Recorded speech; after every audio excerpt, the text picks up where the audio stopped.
magbutas-butas para may gagawin. Ayan guys, butasin ko siya kasi pagtaniman ko to siya guys.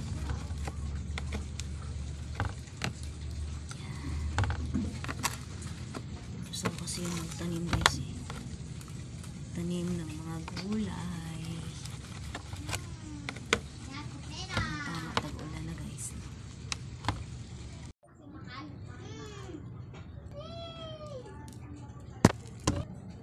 Putasan natin guys para hindi siya mabulok o sakaling lagyan na siya ng pananim.